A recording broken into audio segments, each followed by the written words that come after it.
ये तो है कि तनाव जो है साइको संबंधित स्ट्रेस है। एक समय तक केवल दिमाग खराब करता है और एक समय के बाद उसके सिम्पटम्स बॉडी में भी आने लग जाते हैं। फिर आपको नींद ना आना, नींद उचट गई, तनाव हो रहा है, कभी-कभी तो वाइब्रेशन बॉडी में भी होने लग जाते हैं। ये तमाम चीज़ें स्ट्रेस से हो जाती हैं। तो स्ट्रेस से बचने का एक ही तरीका है, थोड़ा-सा इंसान की तरह पढ़िए, मशीन की तरह नहीं। भई मैं तो ऐसी ही सलाह देती हूँ कि बच्चे मेरे पास फिर आते ही नहीं हैं। और कभी-कभी अगर बच्चे पूछते भी हैं कि कितना पढ़ें, कैसा पढ़ें? तो मैं तो उनसे यही कहूँगी कि देखो, सप्ताह में 1 फ़िल्म देखनी चाहिए।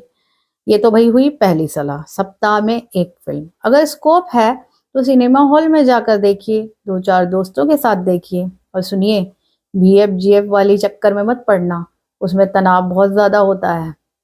और जो है ना घर लौटेंगे तो सिर फुड़वा के ही लौटेंगे। इससे अच्छा है 2-4 दोस्तों के साथ जाइए, हँसी-मज़ाक का माहौल रहेगा और अच्छा टाइम रहेगा। बाहर नहीं जा पा रहे हैं ना तो कोई बात नहीं, पेन ड्राइव तो होता ही है, पेन ड्राइव में भरवा कर ले आएँ और किसी एक लैपटॉप पर परिवार के साथ बैठकर देखें। अब दूसरा काम यानी दूसरी सलाह, कम से कम 1 घंटा बिचिंग कीजिए। बिचिंग, शुद्ध बिचिंग, उसमें कोई मिलावट नहीं होनी चाहिए। बिचिंग समझते हैं ना? बिचिंग का मतलब है गप, गप लड़ाना, एकदम शुद्ध गप। उसमें कोई भी वो नहीं मिलावट नहीं होनी चाहिए। अब ये नहीं है कि आप अंतर्राष्ट्रीय संबंधों में बात करेंगे, यानी अंतर्राष्ट्रीय संबंधों में बात करिए, तो ये कीजिए कि ट्रम्प का किसके किसके साथ चल रहा है, इस तरीके की बात कीजिए। और ये नहीं हो कि हमास में किसका झगड़ा चल रहा है, इस तरीके की बिचिंग नहीं करनी है। जब आप शुद्ध 1 घंटा बिचिंग कर लेंगे ना, तो उसके बाद आपका मन इतना प्रफुल्लित हो जाएगा और आप फिर पढ़ेंगे ना, तो आपको बहुत अच्छा मिलेगा लगेगा। एक बात और बताऊँ? सफलता का बहुत तनाव मत लीजिए। तुलसी भी एक बात कह गए हैं कि चिंता वाकी कीजिए, जो अनहोनी होए, अनहोनी होनी नहीं होनी, हो सो होए। तो चिंता उसकी करो जो अनहोनी है और अनहोनी है तो वो होनी नहीं हो सकती है। समझ गए ना? चिंता मत कीजिए, मस्त होकर पेपर दीजिए, पेपर की तैयारी कीजिए। 10वीं है, 12वीं है, बहुत सारे एग्ज़ाम्स हैं। समझ गए ना? एन्जॉय होकर पढ़िए, कुछ ना कुछ हो जाएगा। और एक और बात और बता दूँ आपको, एक बात और आपको बता दूँ, ज़िंदगी जो है ना आपकी अभी बहुत अच्छी है। स्कूल से निकलने के बाद आपकी ज़िंदगी बहुत अच्छी नहीं होने वाली है, क्योंकि ये जो आपकी लाइफ़ का जो टाइम चल रहा है ना, ये बेस्ट फ़ेज़ है।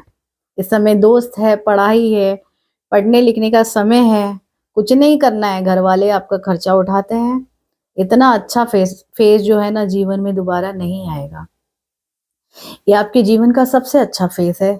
स्कूल से निकलने के बाद तो बस खराब ही होने वाला है। और ये देखिए ज़िंदगी में जो भी आ रहा है, ये नहीं है, एक दिन बुढ़ापा तो आना ही है ना, तो इसलिए अपने इस बेस्ट टाइम को अच्छे से पूरे अच्छे से निकालिए। और एक बहुत इम्पोर्टेंट आपको एक बात बता दूँ कि 10वीं और 12वीं क्या सभी बच्चों को गाने ज़रूर सुनने चाहिए। भई आजकल तो क्या बोलते हैं उसको मैं तो प्लेलिस्ट बना लेते हैं लोग, सभी लोग प्लेलिस्ट बना लेते हैं, मैंने भी अपने फ़ोन में प्लेलिस्ट बना रखी है।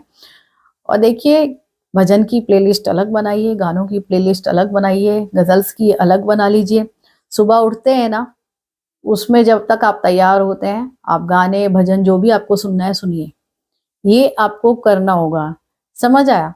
वैसे तो आजकल ज़्यादातर 99 लोग जो हैं फ़िल्मी गाने सुनते हैं, लेकिन आपको जो अच्छा लगे वो सुनिए।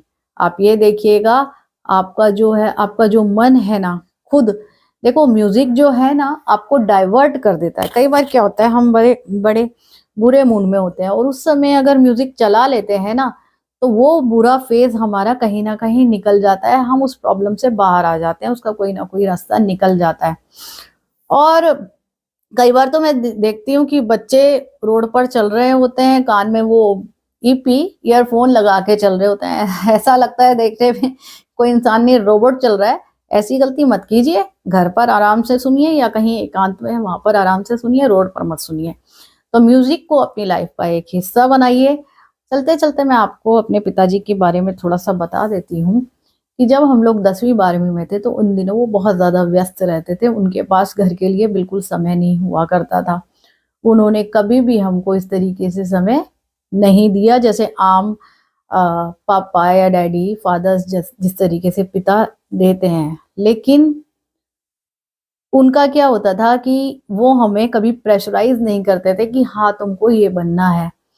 और देखो 9वीं तक मुझे ये पता ही नहीं था कि किस तरीके से पढ़ाई होती है या क्या है। मैं भी अपनी मौज मस्ती में रहती थी, मैं भी पासिंग स्टूडेंट्स थी। अगर मेरे जो कलीग्स हैं और जो मेरी क्लासमेट्स हैं अगर वो लोग देख रहे हैं तो उनको याद होगा कि 10th में मैंने डिस्टिंक्शन मेरी आई थी और इंग्लिश में ही मेरी डिस्टिंक्शन आई थी।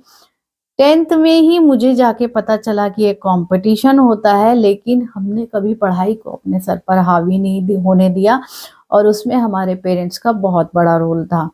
तो यही चीज़ आपको करनी है। म्यूज़िक तो हमारा बचपन से, देखिए हमारे तो ब्लड में ही म्यूज़िक है, तो यही चीज़ आपको करनी है, आज की जनरेशन को करनी है। इस पढ़ाई का तनाव आपको सर पर लेके नहीं चलना है ना? पढ़ाई है, समझ गए? जैसे पढ़ाई पे पिकनिक पे जाते हैं ना, तो तैयारी कर लेते हैं, ये भी ले जाएँगे, ये भी ले जाएँगे। अपनी तरफ से पूरा दीजिए, बेस्ट दीजिए, ठीक है? आगे एक ताकत ऊपर बैठी है, उसे पता है कि उसे आपको क्या देना है। तो आज की ये जो स्पीच थी बच्चों के लिए ही थी और माता-पिता को भी बच्चों को बिल्कुल तनाव नहीं देना है, उनको फ्री छोड़ दीजिए। अब पेपर तो आने ही वाले हैं और सभी बच्चों को ना मेरी तरफ से बहुत-बहुत शुभकामनाएँ हैं, बहुत अच्छी-सी ब्लेसिंग्स हैं। खुश रहिए, हैप्पी रहिए और प्यार के साथ पढ़ाई कीजिए, ठीक है ना?